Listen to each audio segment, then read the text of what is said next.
And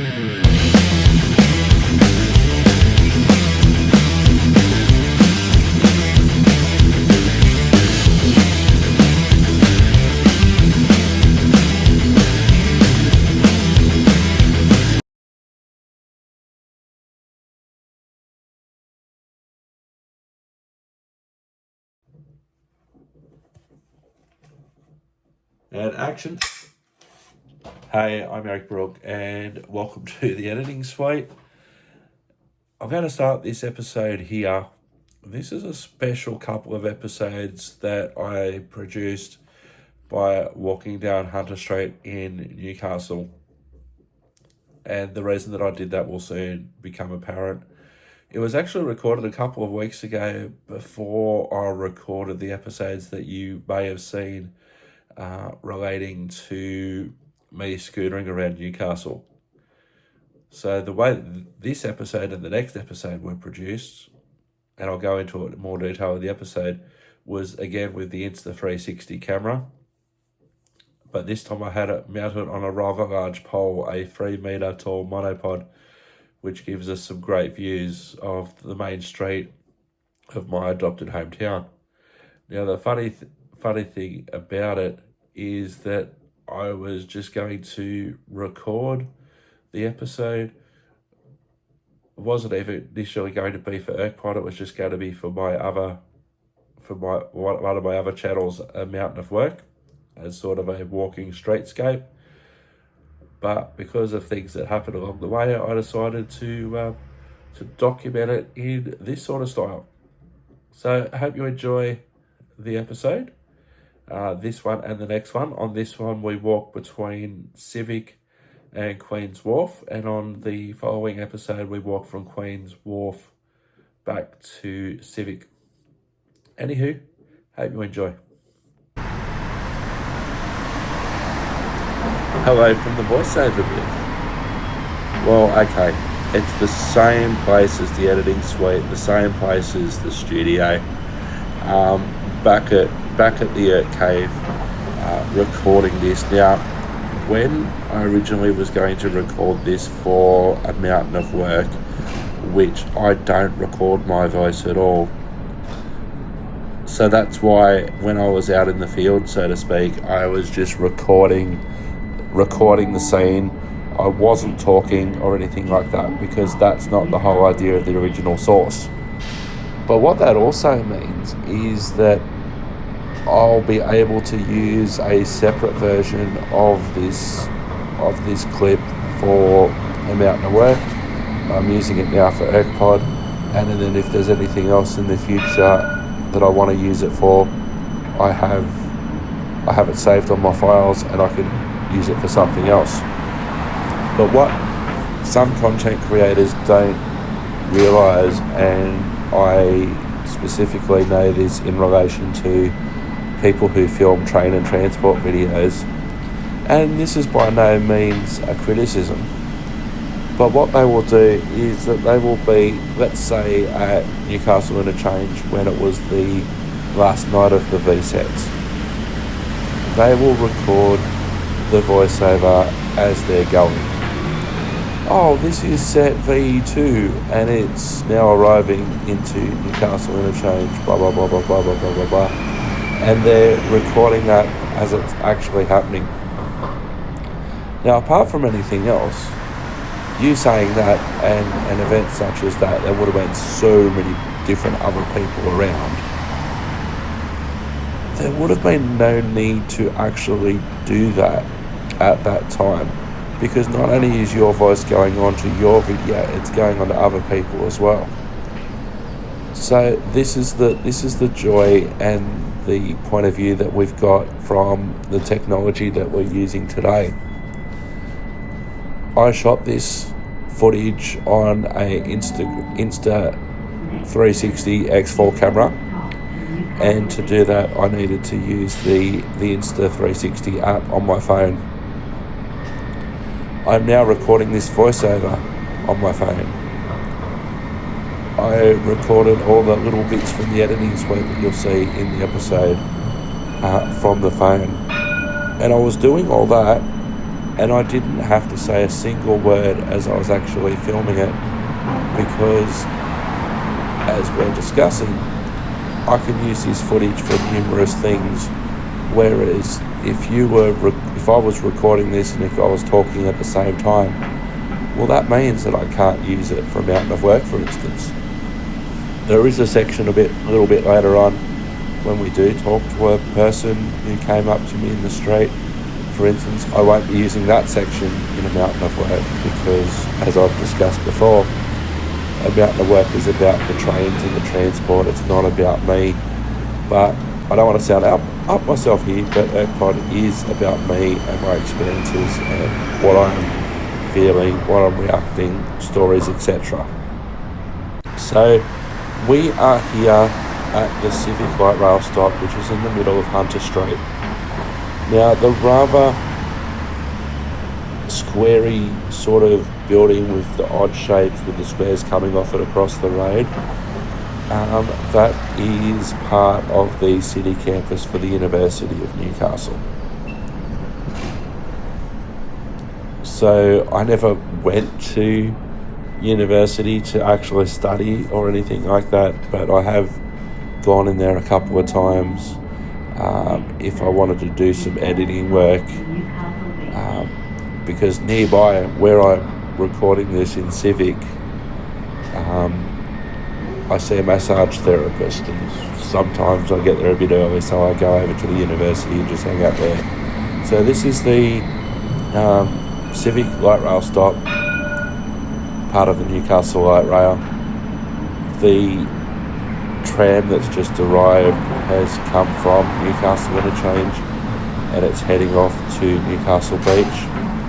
We've just seen the pantograph rise up from the tram to the overhead collector, and the pantograph is the arm above the carriage immediately to the left that collects the power and puts it back into the tram.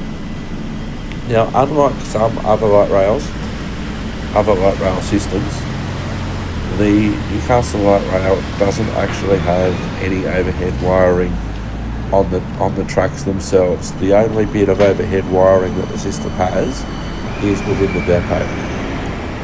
So the tram will arrive as it did there. It runs on a battery, and then it will arrive at the station, put the pantograph up, receive a bit of charge while the passengers are getting on and off the tram. Pantograph goes down, the tram continues.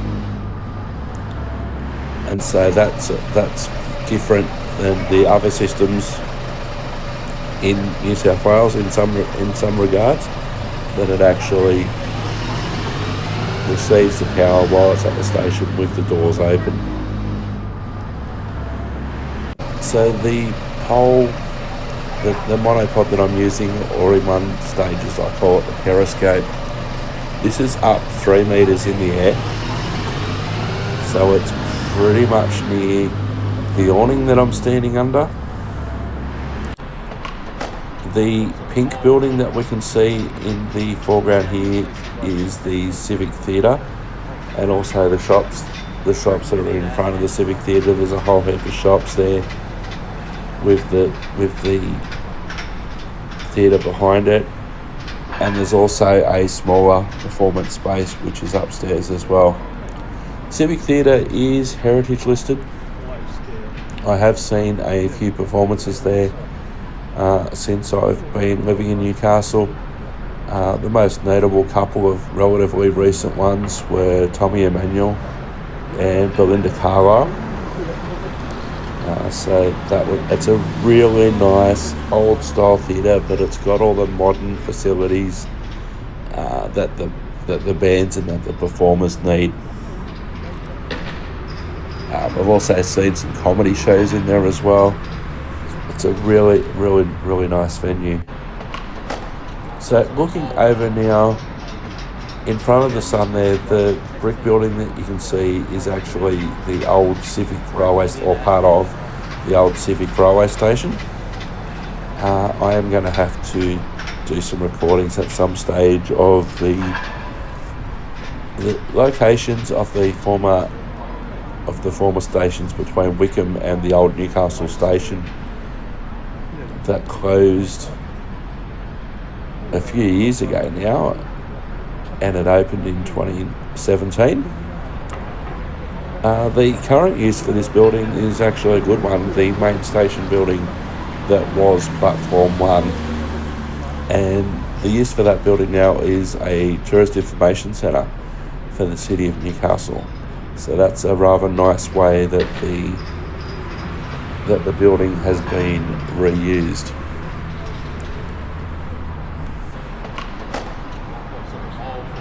So some facts about the Civic Theatre from the City of Newcastle website.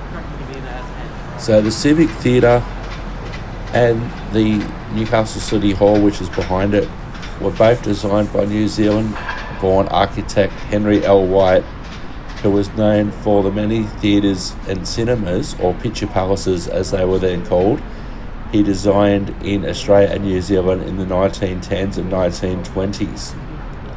Many of the major historic surviving theatres in the two countries are White designs, including the Capitol Theatre and the State Theatre in Sydney and the Palais Theatre in Melbourne. The Civic Theatre was opened on December 15, 1929. Although it was designed as a live theatre, the Civic was immediately leased as a cinema to Northern Amusements in conjunction with Newcastle Theatres Proprietary Limited and Greater Union. In 1941, Hoyts gained control and the Civic continued under this management until 1973. The City of Newcastle then decided to move towards live productions and phase out cinema operations completely. The adaptation to the building was undertaken between 1974 and 1976.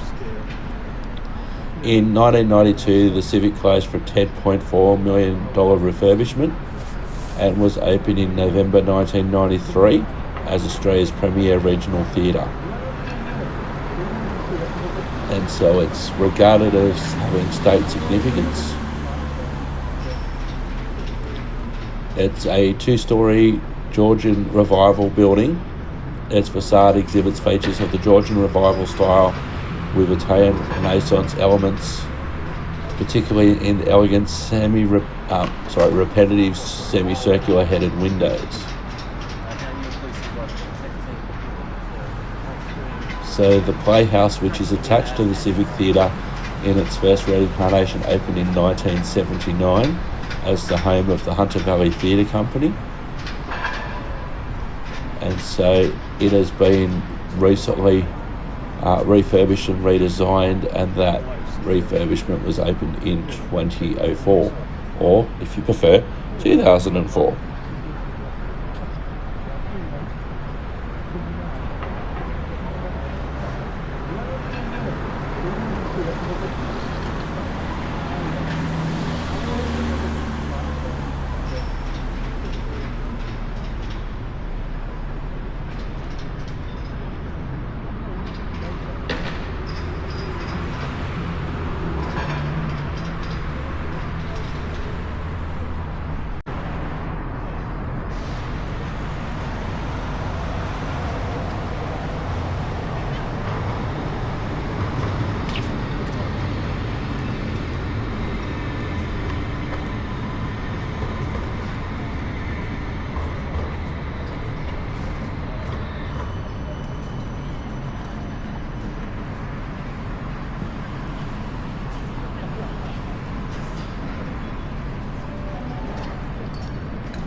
Now you might be wondering what the big round concrete building is to the left hand side of the Civic Theatre with the trees in front of it, and I was actually wondering the same thing, because at the moment it is a 5-star hotel, but originally it was the City Administration Centre for the City of Newcastle.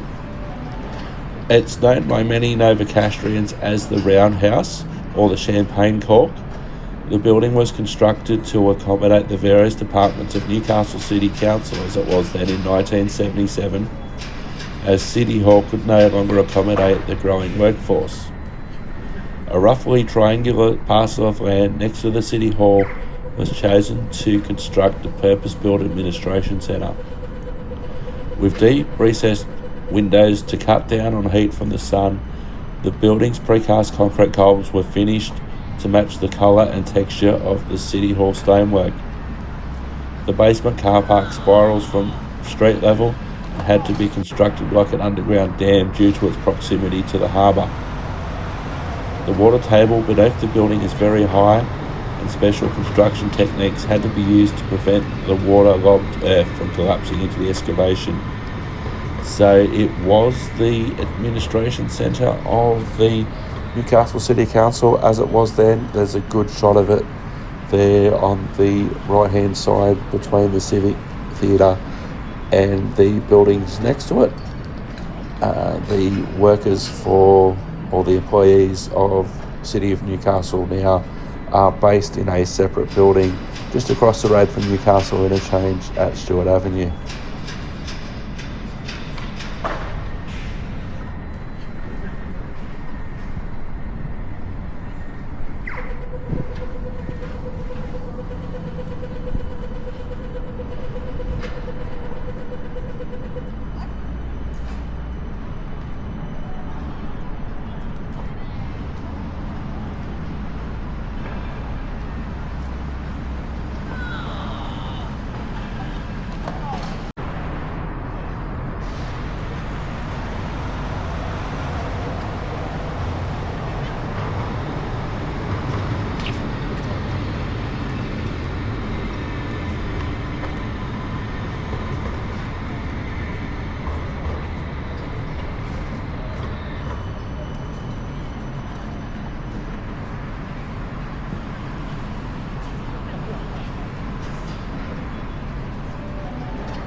When I was recording this episode and recording this footage, I had massive amounts of flashbacks to my previous self as a high school student in year 8.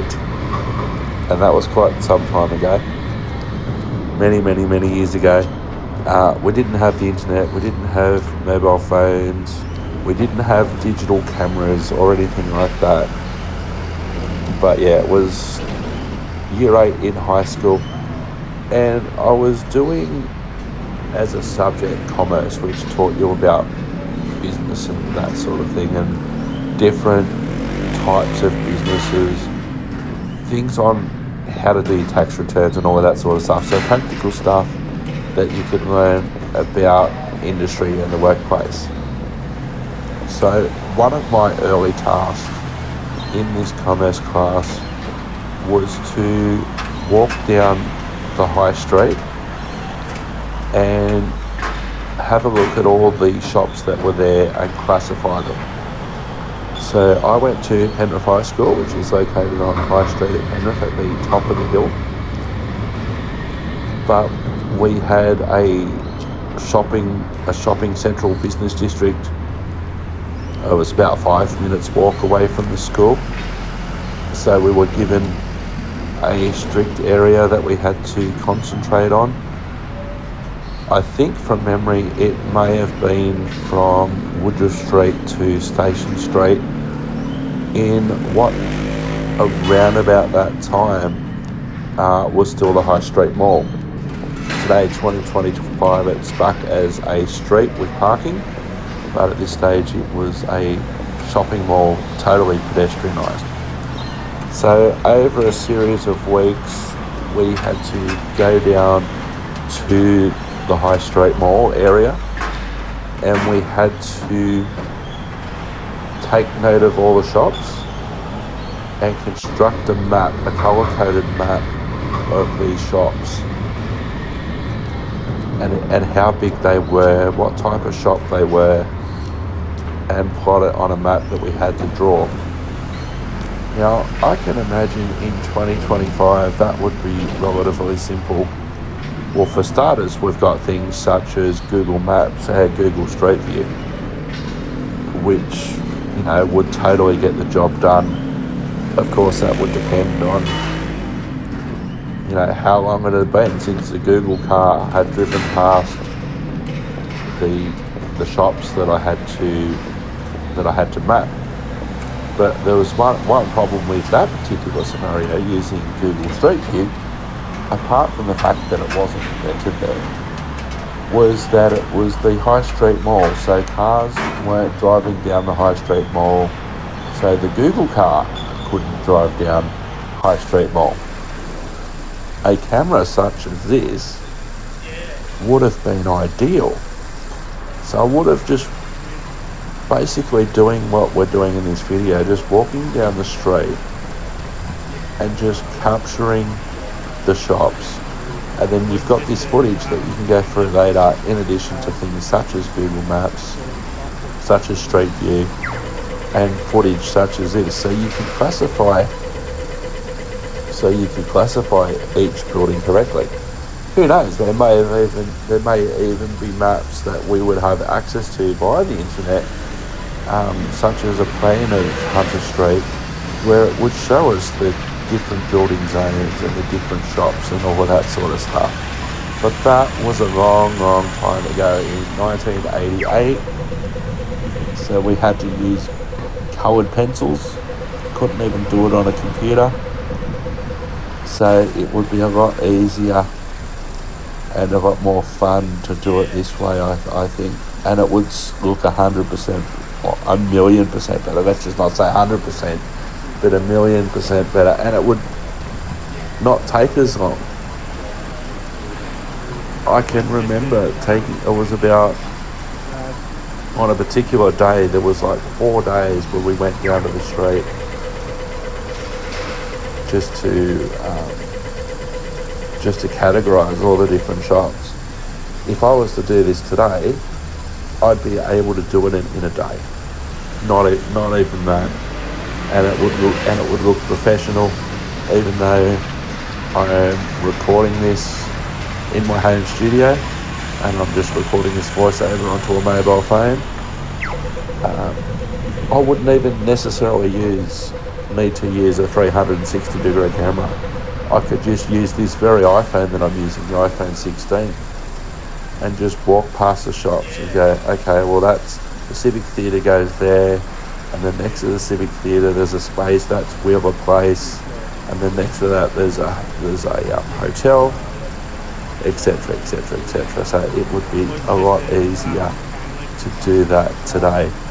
I'm not going to go through and mention all the buildings. So many of the buildings have history and what they were and what they weren't, but I will point out some buildings and some areas that are significant today in 2025. I did move to Newcastle in May 2020, but there's so much history down here that you learn from talking to my friends that are locals. I was talking to my old mate JD, who briefly featured in one of my scootering videos, and he was talking about some of the areas and where some of the shops were, because he was talking to someone else who was also local about it. And I had to think, where are these places that you're talking about? Where are they? But the reason that I'm doing this, apart from the fact that it's a challenge to capture all this footage, and I'm basically having fun recording it and then sharing it and sharing some stories along the way.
The large building that we're looking at here is the Newcastle Courthouse.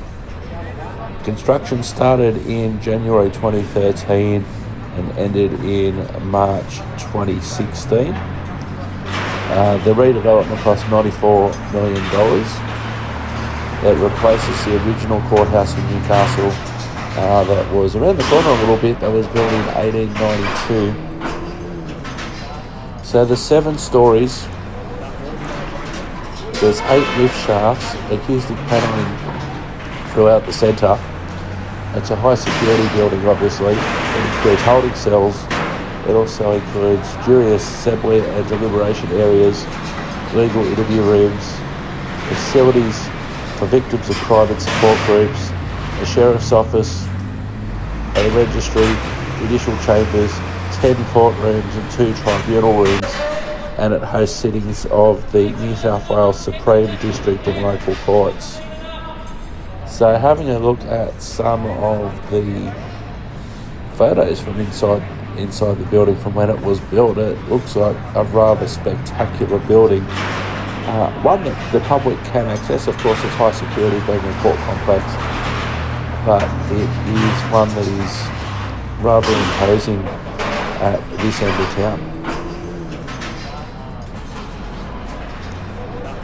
The previous courthouse to the one that we're seeing on screen in these images was opened in 1892, and it remained a courthouse until 2016, when the new building across the road was opened.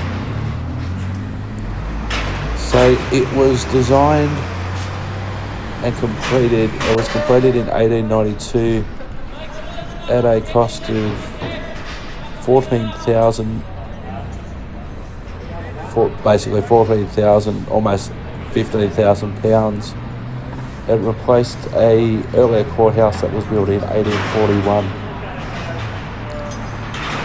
So it was used as a courthouse from 1892 till February 2016. It's located in the centre of Newcastle, around the corner, Church Street and Bolton Street. It was added to the New South Wales State Heritage Register in April of 1999.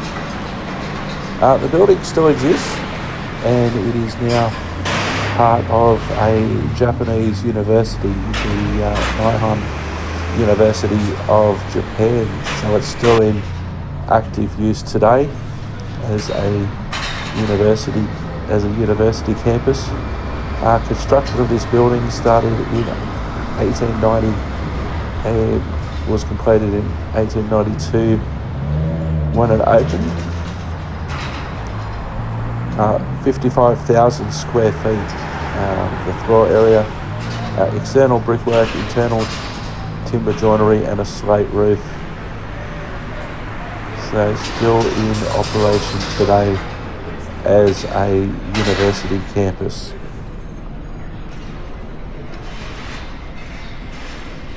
So let's go for a bit of a deep dive into the light rail and the trams that we can see going backwards and forwards in the centre of Hunter Street, which is now down a major portion of Hunter Street. But let's go back first to the former Newcastle tram system that operated as an extensive network from 1887 until 1950. There's various lines, including lines serving Adamstown, Carrington, Glebe, Mayfield, Merewether, Port Waratah Wharf and the racecourse. Steam tram operations commenced in Newcastle in July of 1887. A depot was set up on the corner of Hunter and Perkins Street, which isn't too far from where this footage was actually shot. We'll head more towards Perkins Street a little bit later on, and in the following episode we get a bit closer to Perkins Street there. In 1893 the terminal was extended to Parnell Place and a larger depot constructed.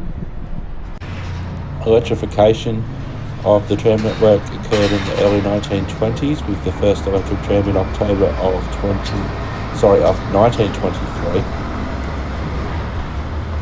All lines were fully electric by the end of 1926, except the West Wallsend and Spears Point branch lines that remained steam operated until they closed. So with the electrification of the tram system, a new depot was commenced at Gordon Street, Hamilton in 1918, which is where the current Hamilton bus depot is today. The Hunter Street and Parnell Place depots were closed in 1927 as Hamilton was constructed in 1918, then all operations were based out of Hamilton Depot. At its peak, the network was 35 miles long.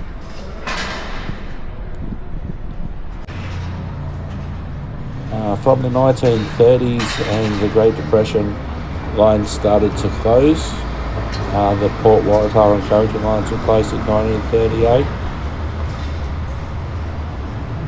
World War II delayed further closures, and fuel rationing meant the buses were not allowed to run services where trams operated.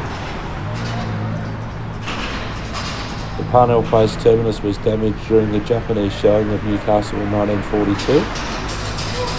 The end of the war saw the Mayfield line closed in 1948, the Wallsend line in 1949, and the rest of the network in 1950. The last service was run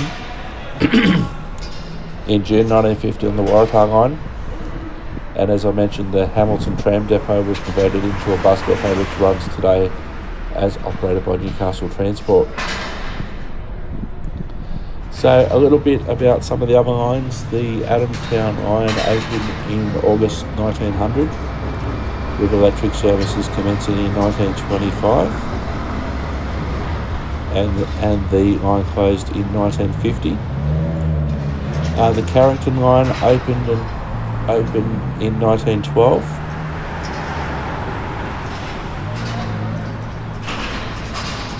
And so services there electric services commenced in 1926, and services ceased on the Carrington and Port Waratah lines in 1938. The Glebe line was originally called the Merriweather line. It was changed to known as the Glebe line when the lines of Merriweather Beach was completed, opening in 1894, electrified in 1924, and closed in 1950. The Mayfield line commenced in June 1892. The line was opened in 1893, originally terminating in Tyers Hill, with an extension to Hanbridge Street in 1901. The Mayfield line was the first Newcastle line to be electrified, opening in December 1923. There were plans to extend the line to Mayfield West and connect it with the Waratah line, but that never eventuated, and it closed in 1948. The Merriweather line was originally proposed to branch off the Glebe line, which was then known as the Merriweather line. Construction started in 1902, and services commenced later in 1902, with the extension to Ridge Street being completed and opened in 1903. The line was electrified in 1924 and closed in 1950. The Port Waratah line opened in 1914, and it was originally called the Maryville line, extended in 1916. The line was called the Port Waratah line, often referred to as the Steelworks line, being electrified in 1926, and services ended there in 1938. There was a line to Port Waratah Wharf known as the Walsh Island Ferry in 1920. There was direct competition with a free ferry from the Steelworks, and that the workers at the Walsh Island dockland preferred the ferry. The line never opened and was abandoned and removed. Services to the racecourse at Broadmeadow was opened in 1907. Electric services commencing in 1925. All electric services from 1926, and the line was closed in 1950. The Spears Point branch was added to the West Wallsend line in 1912. It was never electrified, and the last service on the Spears Point branch was in 1931. The Wallsend line was the first tramway in Newcastle, connecting Newcastle with Hamilton, Broadmeadow, Lambton, Jesmond, Plattsburgh and Wallsend. First running in 1887. The line was electrified between 1924 and 1925 and closed in 1949. The Waratah line included the overhead bridge at Broadmeadow over the main Northern Railway line. It was the last line to be completed, with the first service in 1915, with electric services in 1925, closing all tram operations in Newcastle in 1950. And the last line, the West Wallsend branch from Wallsend to West Wallsend, opened in 1910. It was never electrified, and it was closed in 1930. So I go to a group on Facebook that is called, where is it?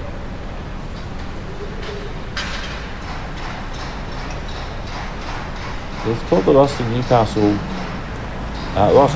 group, it's called, and there's over 80,000 members And I'm just having a look here at an image that was shot. The photo was shot in 1937, a little bit further up from where we are at the moment. What we're seeing currently is at the intersection of Derby Street and Hunter Street. On Hunter Street, depending on what section of Hunter Street you're on, there's either one lane or two lanes in either direction, with the current light rail in the middle, and I'll talk about the current light rail shortly. But just having a look at this photo, and I'll see if I can actually include it somewhere here so you can get an idea of what I'm talking about. There's a parking lane in either direction. There's a traffic lane in either direction, which is also shared with the trams.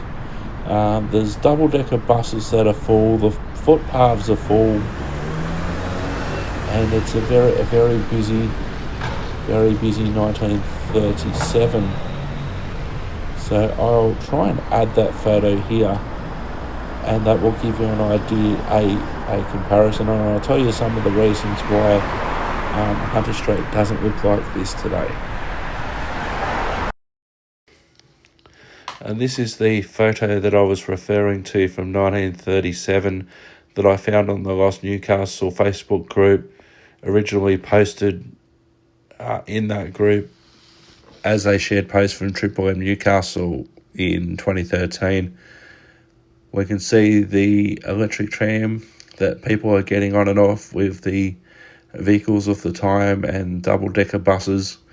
Note so many people there on the footpaths on the left-hand side of the photo, and there certainly probably would have been just as many on the other side of the photo as well. So this is 1937, after the Great Depression and between World War I and World War II. Skipping forward from 1937 into what is possibly the 1970s. This is a little further up Hunter Street, but gives you a good comparison between the 1930s, 1970s, and what you're seeing today. I'll have to do some more videoing on the section of the Hunter Street Mall. There's basically two sections in one way of Hunter Street. Hunter Street itself plus what's generally known as the Hunter Street Mall area. So we can see a lot of the buildings haven't necessarily changed in that time, but it's certainly in that sort of period just before the a lot of people started moving towards shopping in outer suburbs, which I'll talk about shortly. This section's still busy by today's standards, that is for sure. A couple of different buses, all the trams had been stopped by then. By the 1970s, as I mentioned earlier, they stopped between the 1930s and the 1950s, depending on what line we're talking about. But that's a good example of how the line and how the general area looked in the 1970s. So back to 2025, we're at the intersection of Hunter Street and Derby Street. The red building across the road that we'll see in these particular shots is now the Newcastle Comedy Club. Haven't been there yet, but I definitely want to change that this summer. So there's been lots of different theories about why the centre of Newcastle and Hunter Street and the Hunter Street Mall isn't as popular as was the case as we saw in these photos from the 1970s and the 1930s. From what I understand, and of course people's opinions differ on this, in the 1930s, the 1970s, 1980s, to a lesser degree, a lot of people went to Newcastle. It was a big thing to go to town, as people would call it, go to town and and do their shopping in town. Now, I must admit that I first came to Newcastle as a visitor in 1997 and moved here in 2020. So I could spend hours on the Lost Newcastle page on various YouTube videos that people have made from the different eras. But my understanding is that one of the major factors was the opening and the decentralisation of Newcastle of shopping centres such as the ones at Katara, Charlestown, Jesmond, Waratah, those sort of places, Glendale now as well. So people didn't necessarily have to come to the centre of Newcastle to do whatever it is that they wanted to do. Now, it's only been in the last couple of years, for instance, that a Woolworths supermarket is now in the general area of the Hunter Street Mall. It's nowhere near as big as was the case for supermarkets in the 1970s, for instance. But this particular supermarket for Woolworths is basically designed, it's not necessarily designed so you do your whole weekly shop, but if you're living in an apartment nearby, for instance, you might come home from work, go to the supermarket, get a few things, what you want for dinner or maybe the next day, and make several smaller trips, rather than one big trip once a week or once a fortnight. And there's many people who don't necessarily stock up anymore. They just get what they want when they want and don't necessarily shop once or twice a fortnight. They prefer to space it out during their time.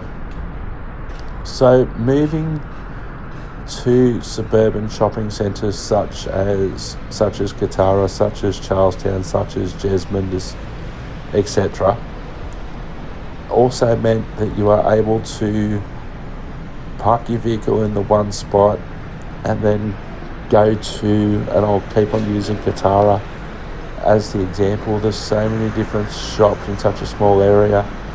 You can park your car in the one spot, you can go to as many different shops as you need to, and then you can go back to your car, and then you can come home without having going to the centre of Newcastle.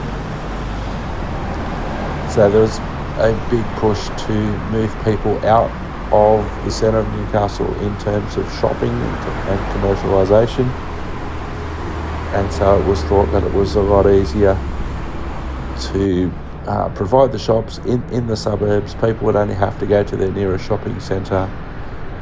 Parking is a constant issue that I hear people talking about, and also the lack of shops. There may be a lot of shops there in today's Hunter Street area, but there are a lot of them that are actually closed as well. So that is another factor.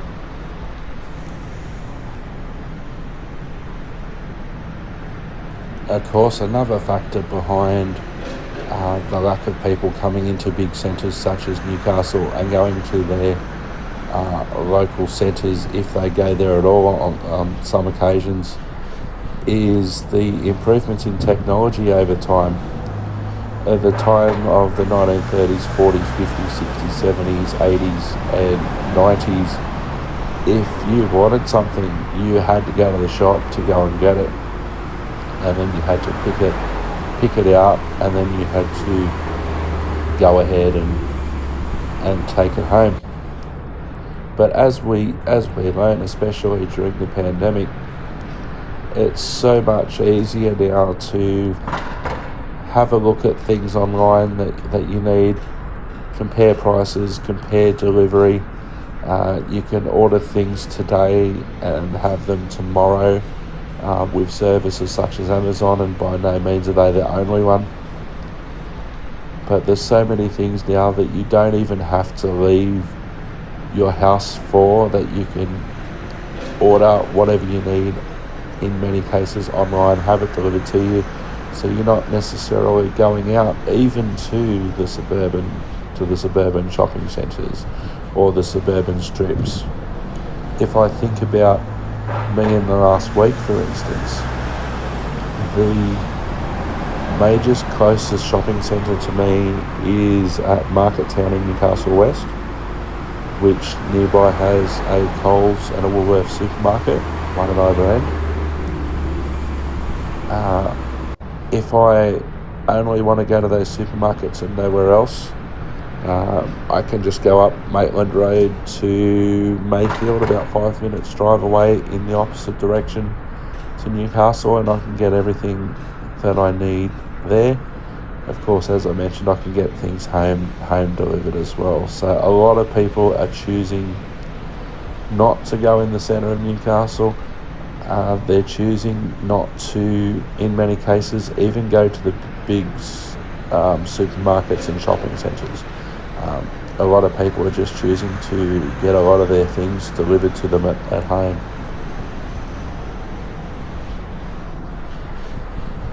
Who's this suspicious looking guy? I'm just standing around and just looking at his phone. Who's this guy? So before we talk about the light rail that we see going up and down this section of Hunter Street, let's talk about the Newcastle railway line itself, and which led to the introduction of the tram line. So the line between Newcastle and Maitland was first proposed in 1853. This was 2 years before the line actually opened between Sydney and Parramatta. Construction continued between Newcastle and Maitland, and the line opened in 1857. So the terminus at Newcastle moved from various locations throughout the years, being known at various points as Honeysuckle and Honeysuckle Point, and moved to its current location in 1872, and taking the name of Newcastle in 1935 when Wickham and Civic stations opened. I did show you a little bit earlier on in this video a little bit about what Civic looks like. The Newcastle goods yard was constructed east of the station in 1858, and it closed in the late 1980s and was redeveloped as a bus terminal and a park lane. The main North Line from Sydney connected at Hamilton Junction in 1887.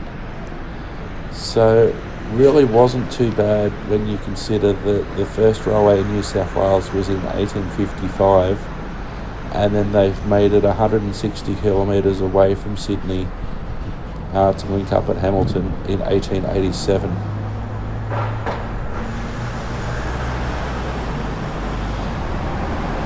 So steam trains operated on the Newcastle line up until 1971 for passengers, and for freight trains in 1972. The line was electrified from Wyong to Newcastle, opening in 1984. So there were various discussions about the line that ran between Hamilton and the old Newcastle station. I'm just reading here that there was talks as early as 1972 about cutting the line back to Civic, basically where the Civic Theatre is. There was lots of talk in the 1990s about redevelopment of the line between Hamilton and Newcastle. So that was a proposal from 1990, so only 6 years after the line was electrified. There were various studies since 2003 to have Broadmeadow become the terminus for Newcastle. In 2005, more pushes from property and business developments to redevelop the foreshore. The train line between Hamilton and Newcastle was seen as a major barrier between the foreshore and the rest of Newcastle. There were decisions to close the line, but that decision was reversed in 2006. But in 2007, there was tenders for possibly removing the overhead wires and putting diesel trains back on, which again, we only had electric trains in Newcastle from 1984, and now they were talking about in 2007 taking down the overhead wires again. In December 2012, the government announced the closure of the line,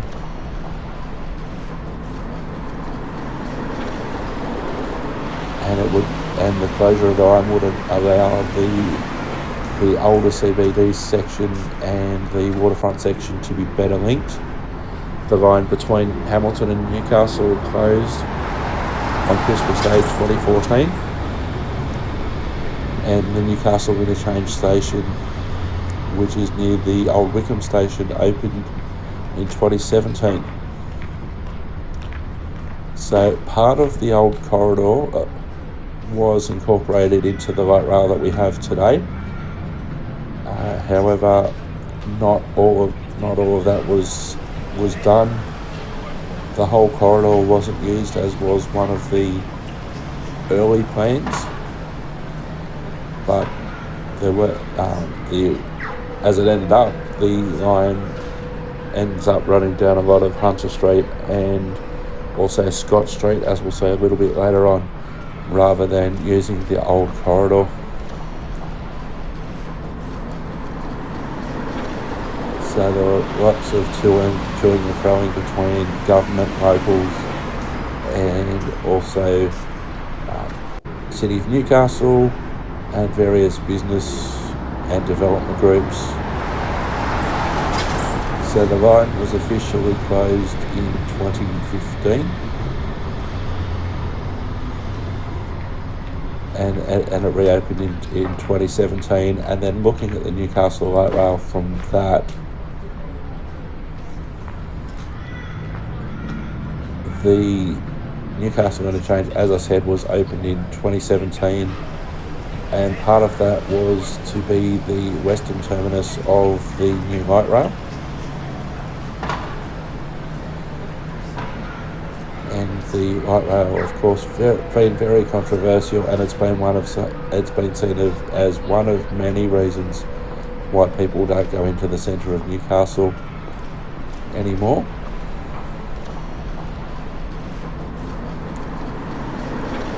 So construction started in September 2018, and services began in February 2019.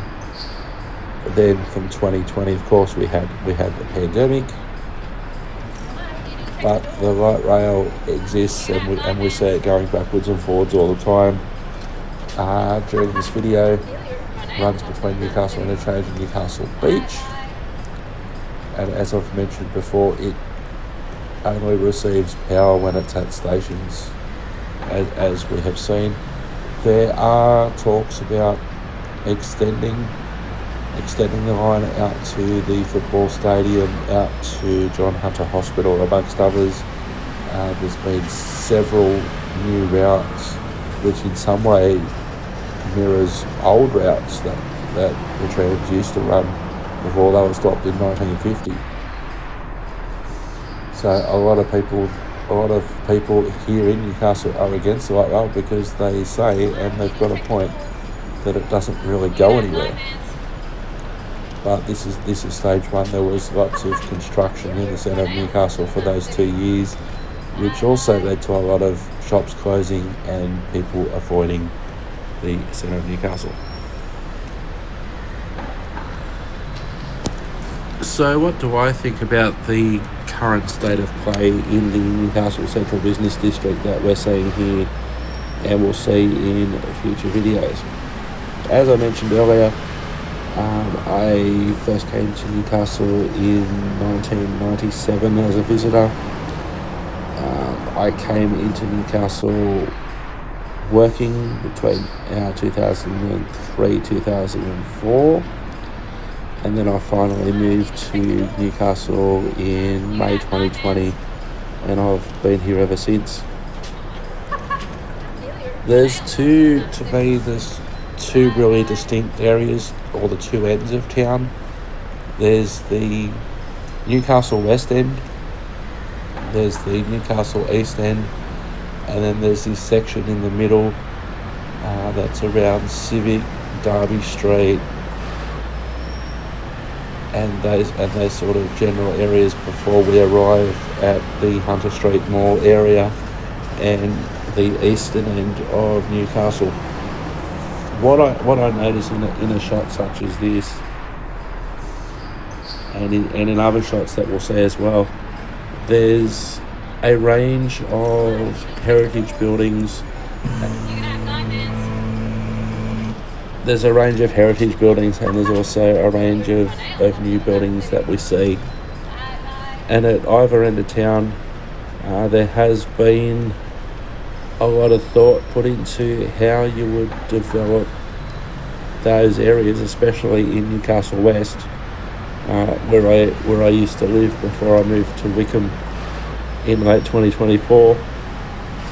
There's a lot of thought that's been put in how you would use any historical features that you could save, the facade, for instance, and then build on top of that.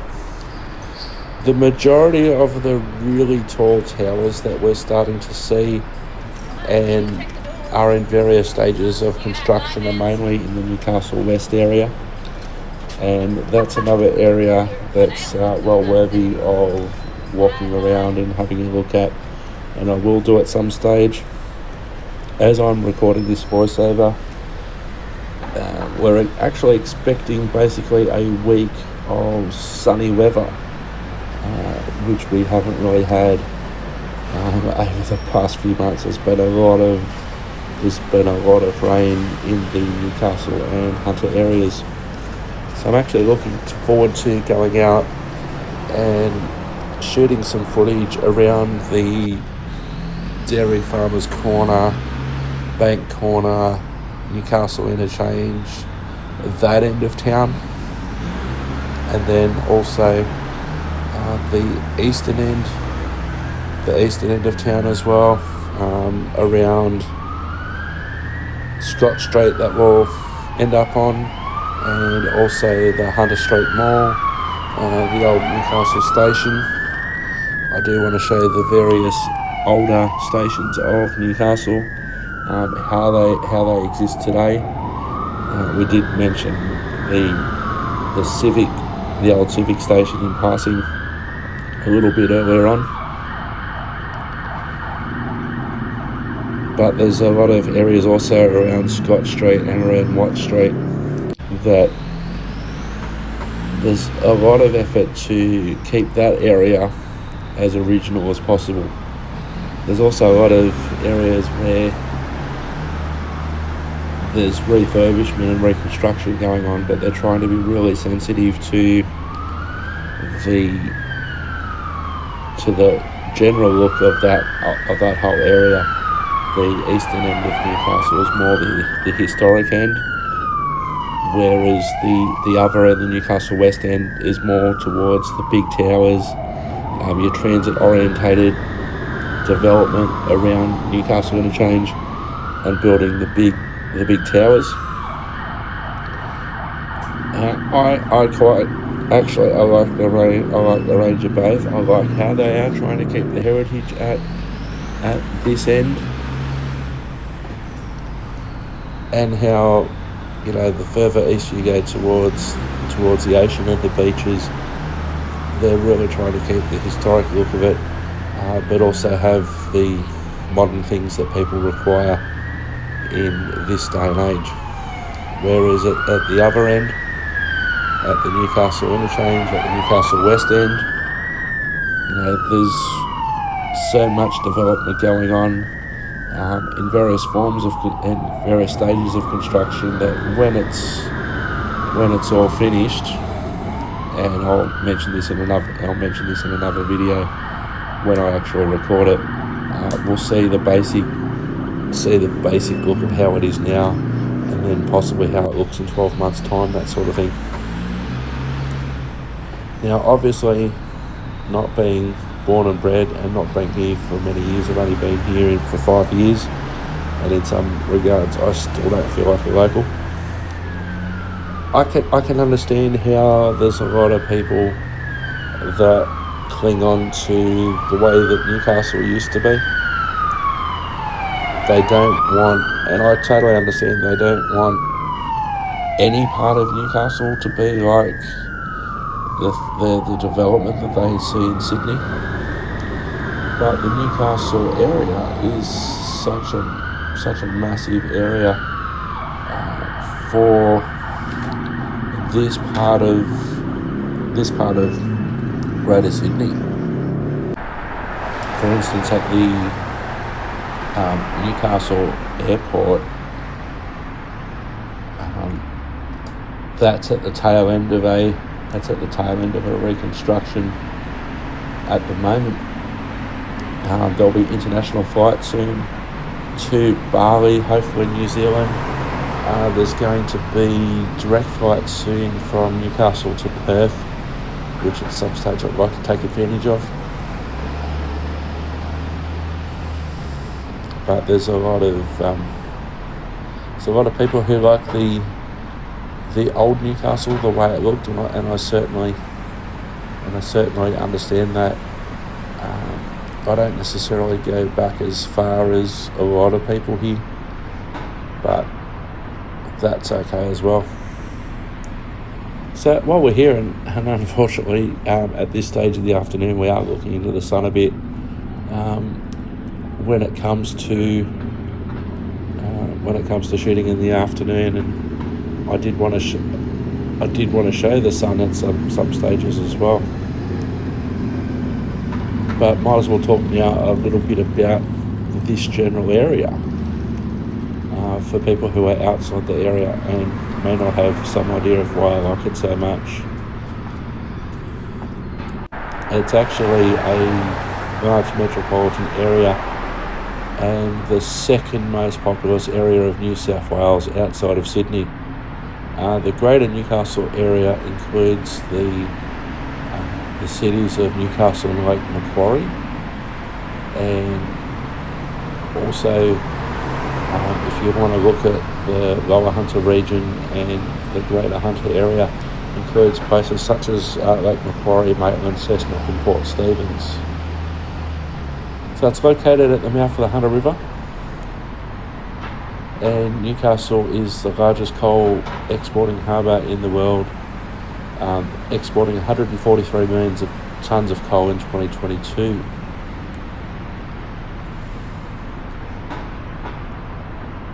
So there's a lot of Aboriginal history in the Newcastle area as well. There's 8 landmarks that have been officially dual named by the New South Wales Geographic Names Boards.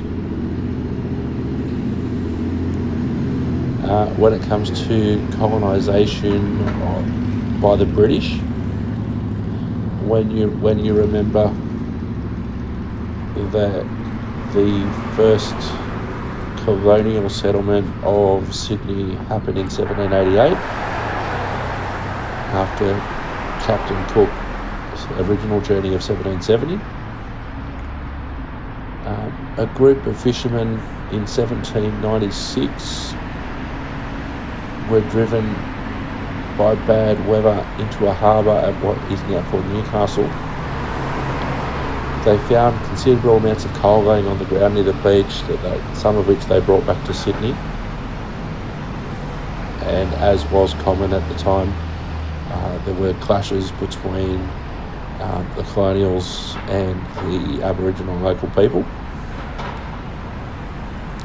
In 1797, Lieutenant John Shortland explored the area and named it the Hunter River. He was sent to the region to search for a number of convicts who had taken a vessel As it was sailing from Sydney Cove, he entered what he later described as a very fine river, which he named after New South Wales Governor John Hunter at the time. He returned with reports of the deep water port and the area's abundant coal. And over the next 2 years, coal mined from the area was the first import of the New South Wales colony.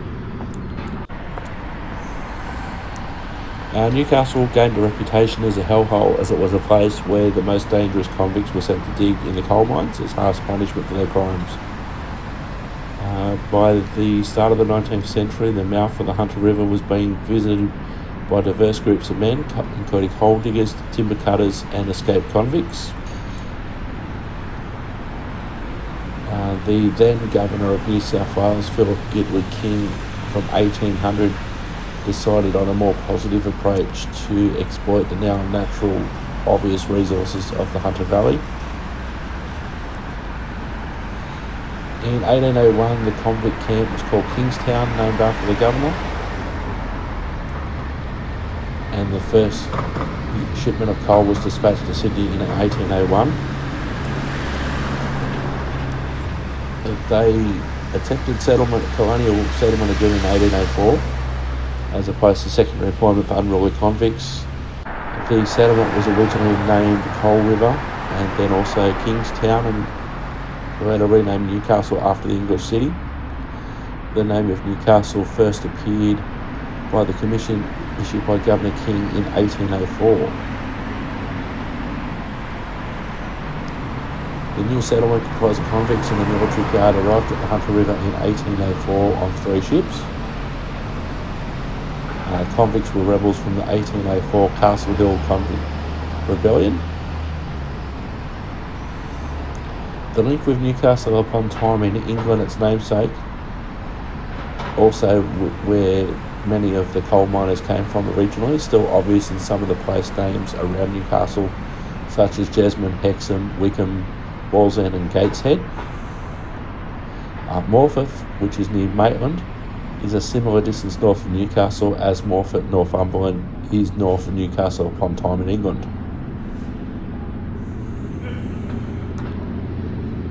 So it remained a penal settlement until 1822, where the settlement was opened up for farming. Military rule in Newcastle ended in 1823. And then it became more of a typical Australian pioneer colonial settlement. There were regular steamships from Morpeth and Newcastle to Sydney. There were lots of coal ships going between Sydney and Newcastle, Brisbane, Melbourne and Adelaide. It became an important industrial centre for the Australian war effort during World War II. In 1942, the Japanese planned to attack Sydney Harbour, and the Newcastle submarine briefly shelled Newcastle in 1942. Areas hit include the Docklands, Newcastle Steelworks, Parnell Place in the city's east end, the Breakwall and the Art Deco Ocean Baths. No casualties and damage was minimal.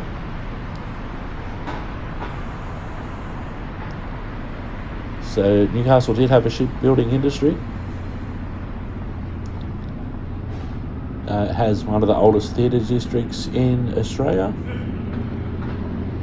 We'll be having a look at the Christchurch Cathedral a little bit later on in this episode as I arrive at Queens Wharf. But there's certainly a lot of historic buildings around that is for sure. Lots of parks, some of them we've seen on previous episodes, and we've certainly been getting a lot of rain. The metropolitan area of Newcastle now is the second most populous area in New South Wales to Sydney. What is generally labelled as the Greater Newcastle area includes the local government areas of Newcastle, Lake Macquarie, Maitland, Cessnock and Port Stephens, with a total population of 862,465 in 2021.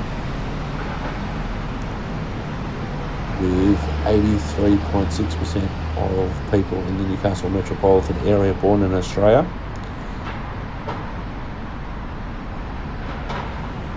Aboriginal and Torres Strait Islander people making up 3.8% of the population.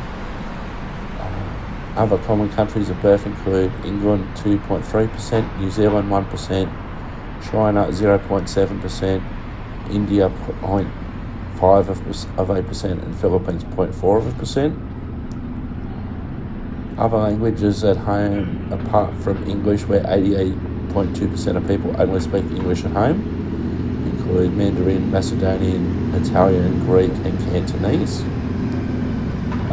On the religious front, the most common responses were no religion 31%, Catholic 21%, and Anglican 19% in the latest figures of 2021. Often being quoted as the 7th largest city in Australia, but that area extends well beyond the city of Newcastle and the Newcastle metropolitan area. That area is officially known as the Newcastle Statistical District, often referred to as Greater Newcastle or the Royal Hunter region. So the population in the actual suburb of Newcastle, rather than the Newcastle area, was almost 4,000 people at the 2021 census. So there was lots of heavy industry as well in Newcastle, including the steelworks. The 1990s recession caused a lot of issues, and the region experienced peak unemployment of 17% in February of 1993.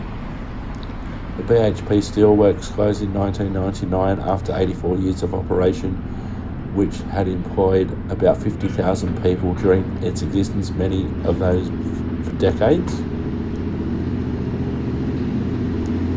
And so there's been a lot of export of coal and iron ore, especially.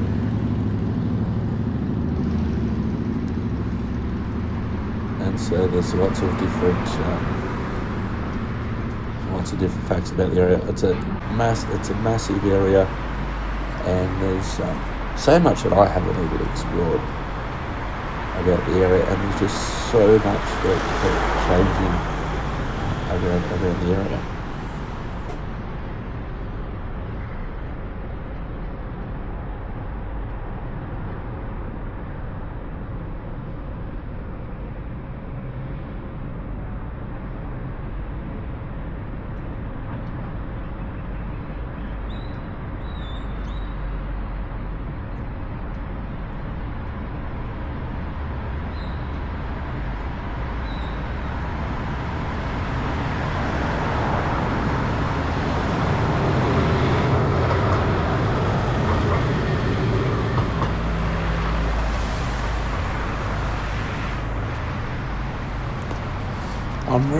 I'm really enjoying the Insta360 camera, so I can have a look 360 degrees around me. If you haven't yet, there is another couple of episodes that were actually recorded after this one, but released before this one, where I take you for a couple of scooter rides around various parts of the area. It's often said that everything you need is up here in the Newcastle Lake Macquarie area, and it usually takes about 20 minutes to get from anywhere to anywhere. Everything is around you within a 20 kilometre radius or a 20-minute drive around. I know that if it wasn't for work purposes, I would have barely have been to Sydney since I've moved up here in 2020. It takes about 2.5 to 3 hours on a train or to drive between Sydney and Newcastle. The rail distance is 165 kilometres in both directions from Newcastle Interchange to Central Station, which at the quickest I can do in about 2.5 hours if it's limited stops, or if it's pretty much all of the stops, it takes closer to 3 hours. It is a beautiful train ride. Anyone who has seen some footage on my a Mountain of Work channel on YouTube. I do have some video where it's just me pointing a camera out the window and you just see the sights as they go by. But everything that I need and everything that I want is basically up here. It's been an area that I've always liked since I first came up here in 1997. It was always a question of when was I going to move in this area rather than if. And then my situation meant that happened in 2020. It was partly for work, partly for personal reasons, but also partly for my involvement in the Australian Ice Hockey League, which meant that I'm closer to the production company that I now do a lot of work with in relation to live sport production.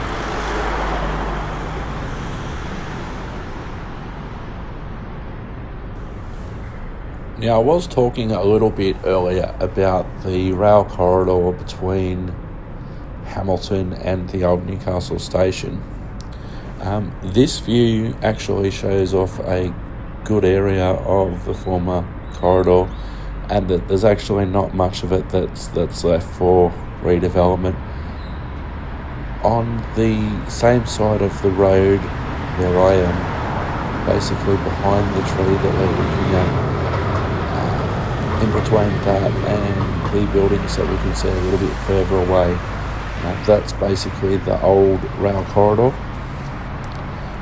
Because we were running trains 60 kilometres an hour through there, and a lot of trains, there were certain spots that you could cross the rail corridor legally at the stations and also at level crossings, but that corridor and the level crossings meant that there was a divide between this part of the central business district and the bit on the other side of the corridor, between the corridor and the river. Now, it was thought that this section here where we are now was going to be using the rail corridor, but for one reason or another it was decided that the centre of Hunter Street was going to be the best place for the light rail corridor as it is now. But ultimately, a lot of people know that in the end it was a land grab. You know, there are still obstacles and there are still only certain places that you could get from where we are now down to the waterfront. Yes, it's a lot easier now than when there were trains and level crossings and that sort of thing. But there are still barriers. There's not a lot of open land and there's not a lot of land left that is available for redevelopment. In the Honeysuckle area, where I plan to do a walkthrough at another stage, there's only really one area that's left that's open for redevelopment that hasn't been developed yet. The rest of it has been redeveloped, and we'll visit that on a future episode.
till Yeah, now nice. at the moment, but It goes all the way I around. could go.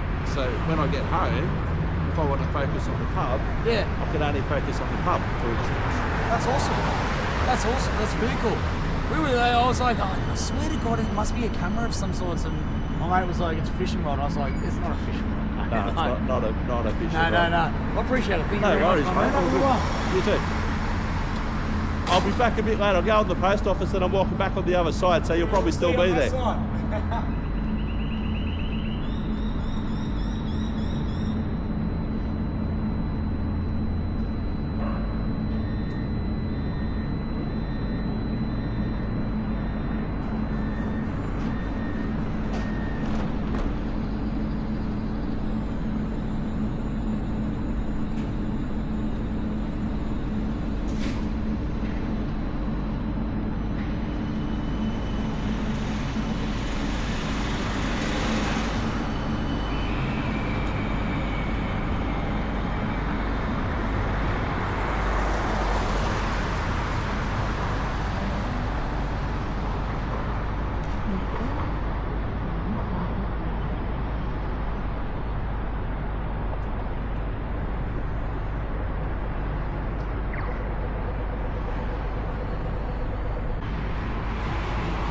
That's the view that it's Yeah, now at nice. the moment, but It goes all the way I around. could go.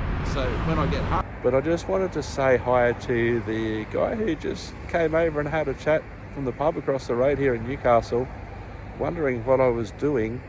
I'm recording a whole heap of footage with my Insta360 on a 3 metre tall monopod, and he was wondering what I was doing, so he actually came over and asked and said hi and was wondering what I was doing. So I was quite happy to tell him what I was doing. His mate thought that it was just a big fishing rod, but old mate knew better and knew that it was a camera of some sort. if I want to focus on the pub, Yeah, I can only focus on the pub, for instance. that's awesome. That's awesome. That's very cool.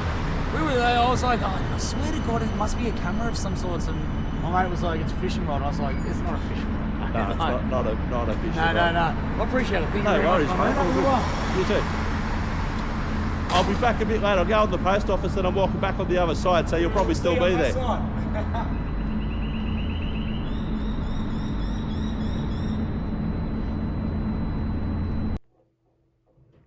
Hello again from the editing suite. You would have just seen in the video me talking to old mate who came across from the pub to ask what I was doing. And as I said at the time, I was quite happy for him to do that. But one thing there was a couple of things that I've just realised now, because this is the first time that I'm actually playing back the footage with the audio turned on, so I could hear the audio. Now, when I was talking to old mate, my camera, the Insta360 X4, it was on a monopod, and the monopod was 3 meters in the air. So it did a really good job of actually recording that conversation. And I had no idea that it would be able to pick up that conversation from that height, which was interesting. Which was interesting in itself, because I wasn't sure how that was going to go. Now, on a mountain of work, I don't talk or anything like that, so you can have the same piece of footage, but at all the different angles, and all you'll hear is the background noise. But because I showed the conversation between myself and old mate, and then I used the same bit of footage but at a different point of view, in this case the one we just saw was, I was looking at the pub. I was looking at the pub from that point of view of the camera, but because I was talking to old mate, you could still hear him, which is fine. But it was just interesting to note that if I'm going to do that, I'm just going to have to be mindful. There are some times, for instance, where it will be obvious that I've used the same footage at different different angles and different points of view, but that's totally fine. But I just thought I'd come back and share that editing with you and how it worked. It was quite interesting. I'm pretty sure that all that audio was picked up by the camera, which was 3 meters above, not necessarily from the app, which you have to use the app in that situation, because there are other videos of me where I'm just monitoring the app, because obviously I can't see the screen of the camera if it's 3 meters in the air. So that's why I'm using the app. Okay, hope you're enjoying the episode.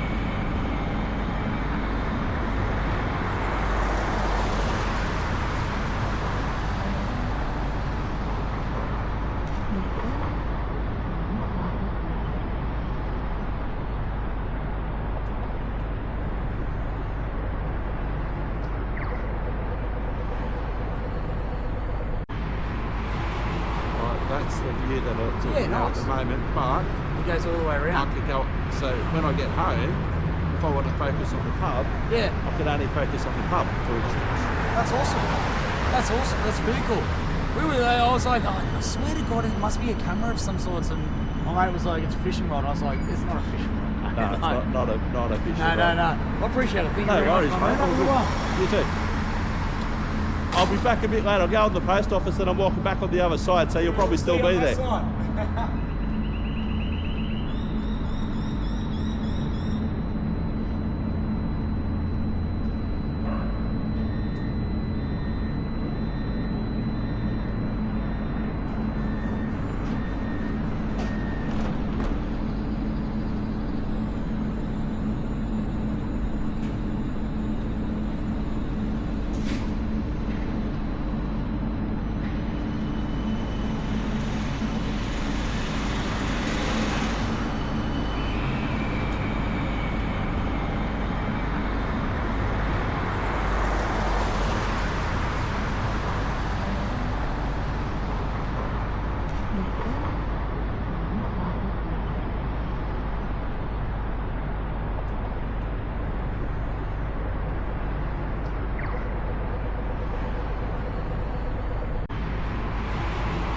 That's the view that it's at nice. the moment, but It goes all the way I around. could go, so when I get home, if I want to focus on the pub, Yeah, I could only focus on the pub, for instance. that's awesome. That's awesome. That's really cool. We were there. I was like, oh, I swear to God, it must be a camera of some sorts. And my mate was like, it's a fishing rod. I was like, it's not a fishing rod. No, it's not a fishing rod. I appreciate it. Thank you No very worries, much, mate. mate. Have a good one. You too. I'll be back a bit later. I'll go on the post office and I'm walking back on the other side, so you'll probably still be there.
So here I'm walking down Hunter Street in Newcastle, and I've got my 360 here. So let me just pull my 360 into frame. There it is, there's my 360. And I've got it attached to a rather large monopod that telescopes. So when it's folded down, it's quite small, but when it's at full extension, it's 3 meters. So what that can do, it can give a drone type effect without actually needing to fly a drone. So you just stick it up. It's at full extension at the moment, and you just place it down on the ground somewhere and extend it the full 3 meters. It's above the height of the cars. For instance, here on Hunter Street. And so it looks like that I'm flying. It's got that effect, especially if it's moving. It's got that effect like I'm flying a drone. But I'm not flying a drone. So what I'll do, I'll just set it down for about a minute or so and just record whatever the camera captures. And because it needs some sort of effort to erect the monopod and tighten all the bits that telescope into place, I'm just walking along the street with this massive big long rod sticking out of my left hand as I change from vantage point to vantage point without putting it down. So out of all the people that have gone past me, there's a car that just went through a red light. If I had my camera on then, didn't even try to slow down.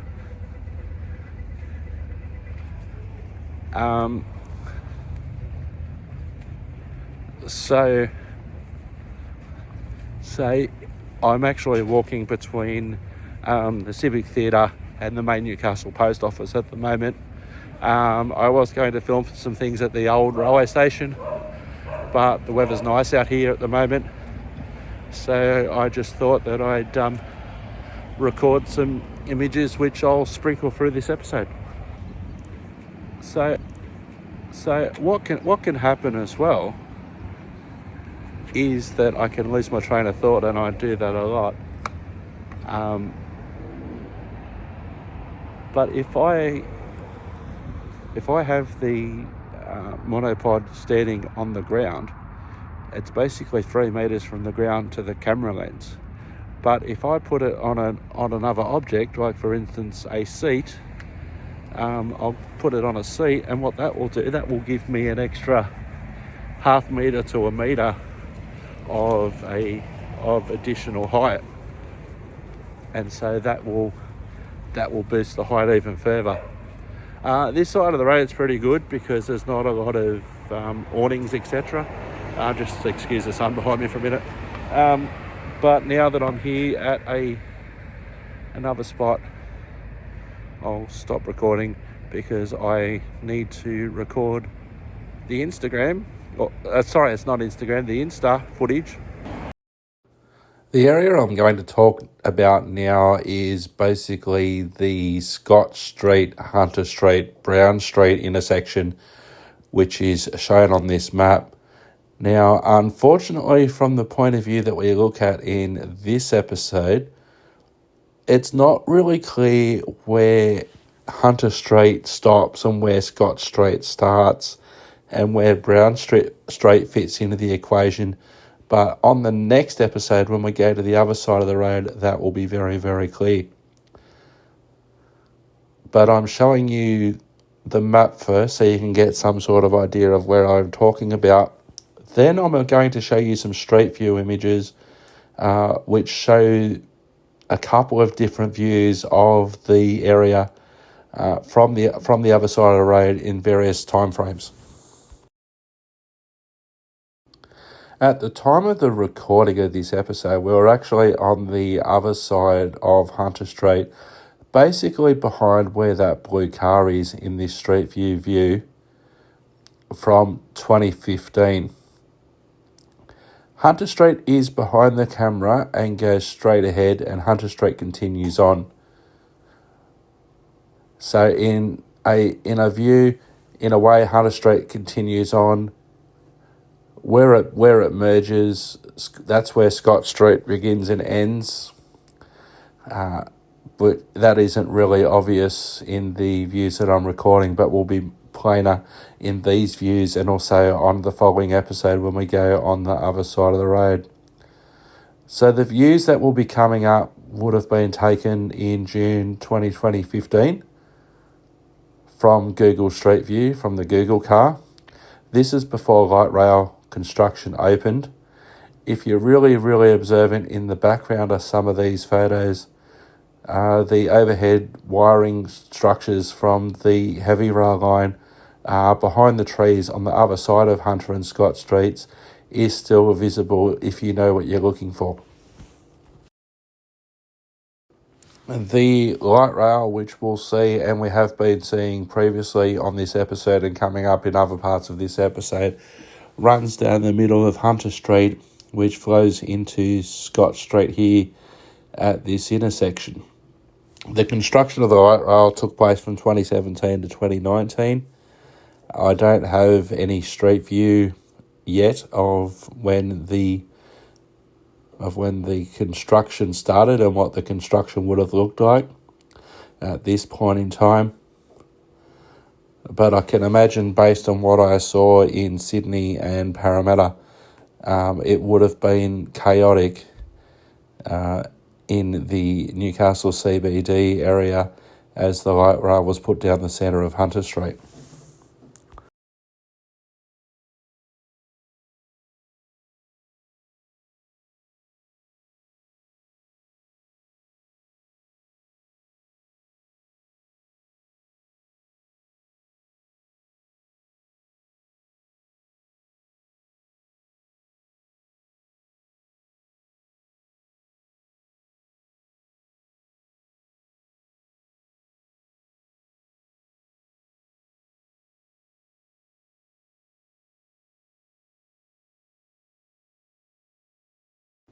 In this view of Google Street View from March 2021, we can see a light rail vehicle heading from Newcastle Beach towards Newcastle Interchange. The line was opened in 2019, and this view would be a similar view to what you get today with the completed light rail.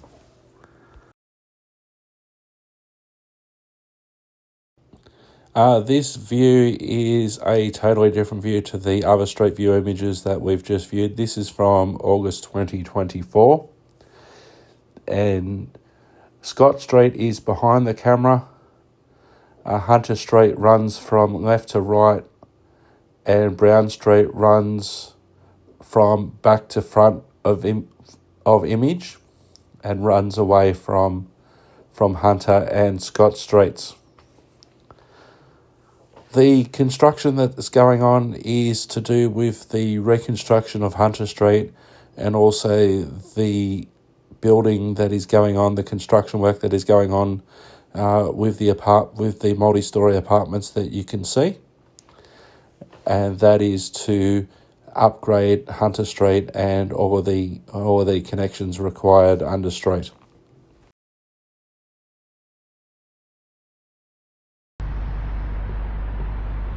Returning to the camera images that I obtained via my Insta360, we're continuing our walk down from here and we're continuing it down towards the Queens Wharf area, which is where the post office is located, the former Newcastle signal box, and the ferry wharf for the ferry to Stockton. So we'll continue walking in an easterly direction. We're now on Scott Street. Scott Street continues straight along from Hunter Street into Scott Street. As Hunter Street is one way from the beaches westbound towards Civic, you can't actually turn in directly from Scott Street into Hunter Street. You can't actually do that. So it would be natural to assume the section of road that we're on, that the light rail vehicle is now going down, would still continue to be Hunter Street. But as we keep walking, this becomes Scott Street in this direction, and you can't turn right from this direction into Hunter Street to continue on Hunter Street, as Hunter Street is a one-way street heading in the opposite direction. So we'll continue with the sun behind us. There will be some views where we are looking into the sun. On the left-hand side, we see some trees, and that is basically where the old rail corridor was. This is another shot looking towards Hunter Street as the light rail passes us. We are coming towards the end of this walk.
If we were to cross the road here, cross Scott Street, we'd very shortly end up on Hunter Street.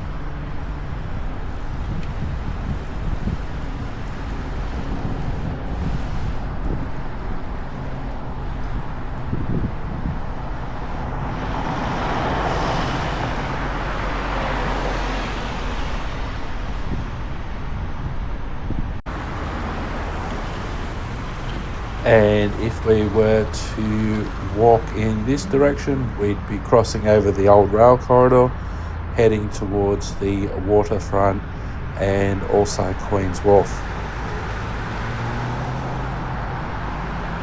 As we're continuing the walk down towards the Queen Street Wharf, Newcastle Post Office, we're also walking in the direction of the old Newcastle railway station. The rail corridor on the approach to Newcastle railway station gets wider. There was a siding where trains would be parked overnight, and also the area of the rail corridor widens to accommodate trains going in and out of the platforms at the old Newcastle station. At some point I will shoot some video inside the old Newcastle station. Unfortunately, I don't have a lot of photos and I don't have any videos myself of what the old Newcastle railway station looked like, but there'll be plenty of photos that I'll be able to find to show you in that episode what it looked like. We're currently looking east towards the Newcastle beaches and also the old Newcastle railway station.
So this is another shot looking towards the old rail corridor.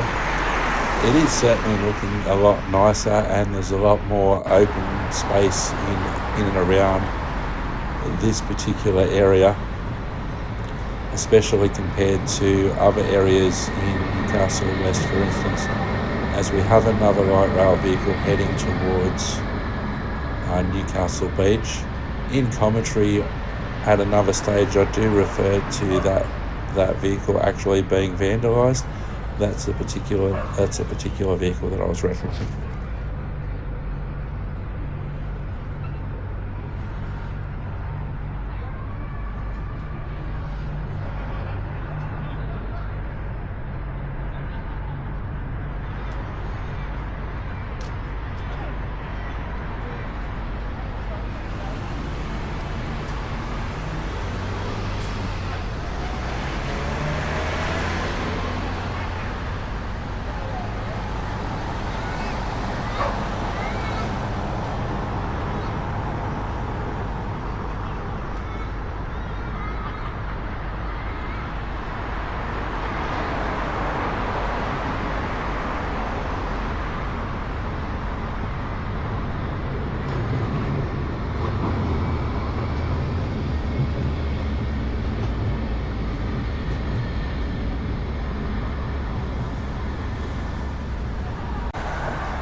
We've almost arrived at our destination. Across the road is the new Newcastle Post Office, and if you keep walking in that direction, which we will shortly, heading up towards the Hunter Street Mall. Also, in between me and the Newcastle Post Office, which is in that white building on the left-hand side, is the Queens Wharf light rail stop that we'll see in more detail shortly. Behind the camera is the Queens Wharf and the waterfront. The Queens Wharf allows people in Newcastle to catch the ferry across to Stockton.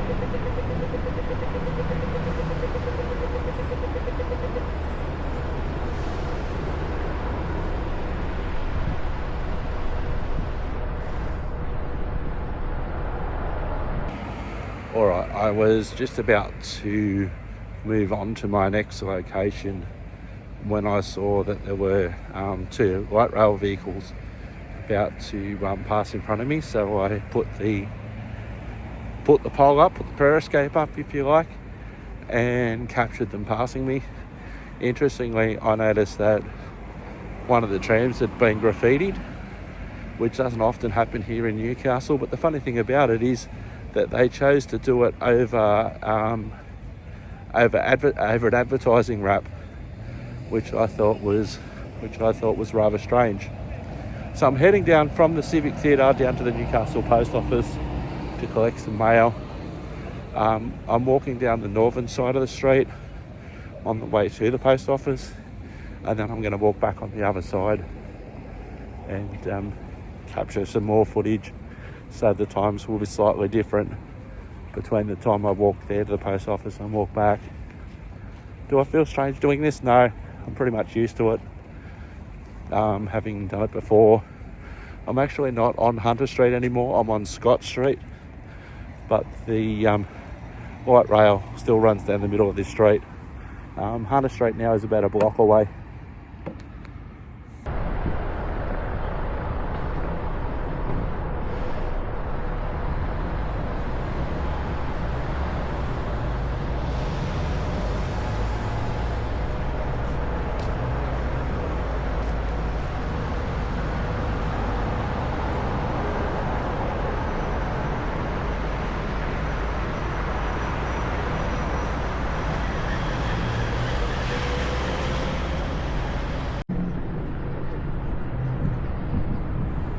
The brick building towards the back of frame on the left hand side where the bus has just passed on the left, that is the old Newcastle signal box that controlled trains going in and out of the old Newcastle station.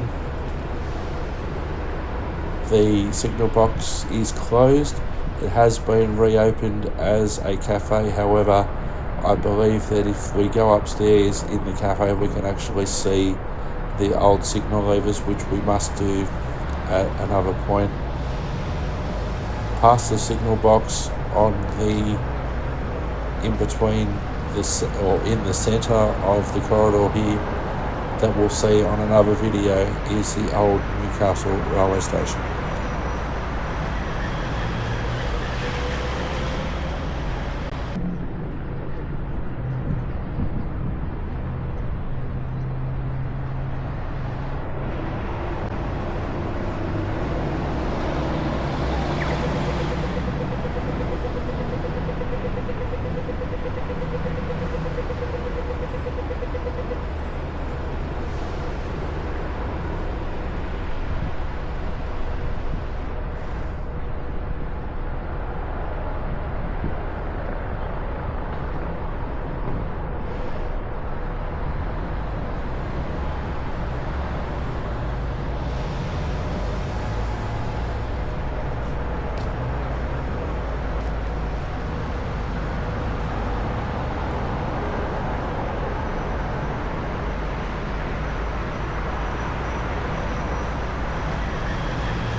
Behind me is Queens Wharf, where you can catch the ferry from Newcastle to Stockton, and then if I spin around the old Newcastle signal box, and if I spin around even more, the light rail stop for Queens Wharf, and if I spin around further, you often hear people talking about, I'll just adjust my glasses, you'll hear people talking about the view up to the cathedral. I know this doesn't give the best view of it, but there used to be shops in front of the cathedral which blocked the view a little bit on the Hunter Street Mall, but now that's been removed, that looks a lot better. We'll have to do a video up there closer at another time. So that's probably a little better view of the view from Queens Wharf up to the cathedral. Having some shops there, and it will even improve as the space gets emptied and demolished fully and the fence is removed. There's actually been talk of just leaving that area of the Hunter Street Mall vacant so people can enjoy the view all the way up from the ferry wharf all the way up to the cathedral.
looking towards the new Newcastle post office, which occupies the ground floor of the building that we can see immediately in front of us.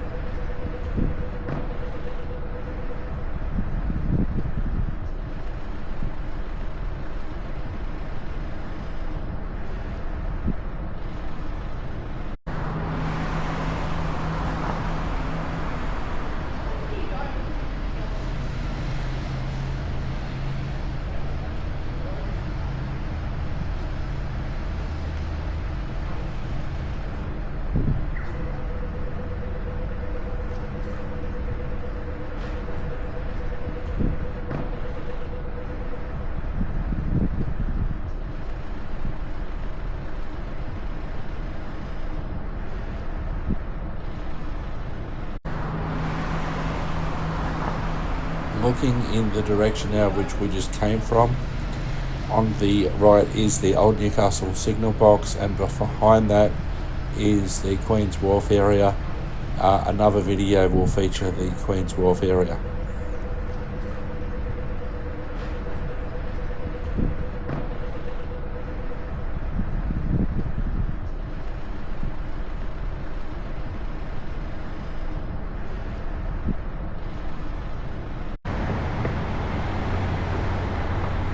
Looking up to the cathedral at the top of the hill. Until recently there were shops in front of this view. However, the majority of the shops now have been demolished. It's uncertain at this time, as of the date of recording in August 2025, if there will be buildings placed in front of the cathedral or not. There's many people in Newcastle that hopes that these buildings can remain away from the front of the cathedral to give a great view through the Hunter Street area and up to the cathedral.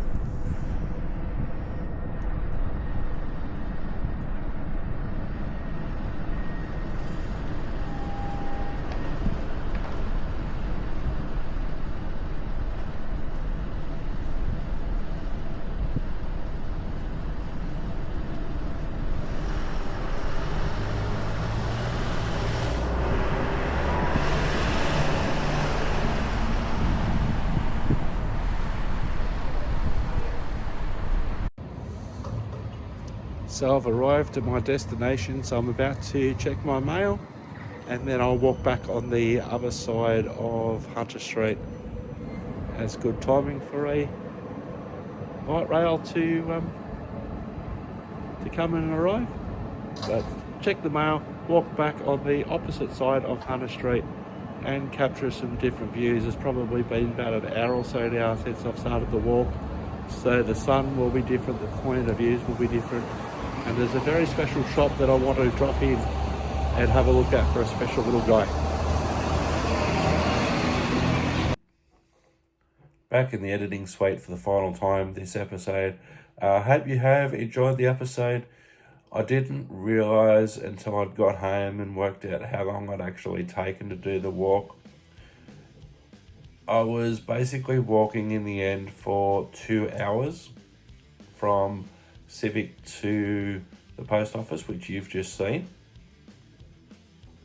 Now, because I've taken various angles from various spots, put them all together and that sort of stuff, I can understand how it took 2 hours, because I'd basically go to one spot and then I'd sit the monopod down for about a minute or so, and then that would record all the footage around in that area. And then I'd move a little bit further up, even if it was 15, 20, 30 metres up the road, and then I'd do it again for a slightly different point of view. What would normally take a 15-minute walk took me something like 2 hours. But having said that, that was because of the nature of the project that I was doing, which was totally fine. On the way back, because I knew that I had a tighter time frame to be back by, and also I knew that battery life was going to be an issue on the way back. Well, that's why on the way back, on the next episode that you'll see, walking on the other side of Hunter Street, walking back towards the Civic Theatre. It took a lot less. It took about an hour on the way back. Anywho, I've been Eric Brook. Thanks for watching. Ta-ta and farewell.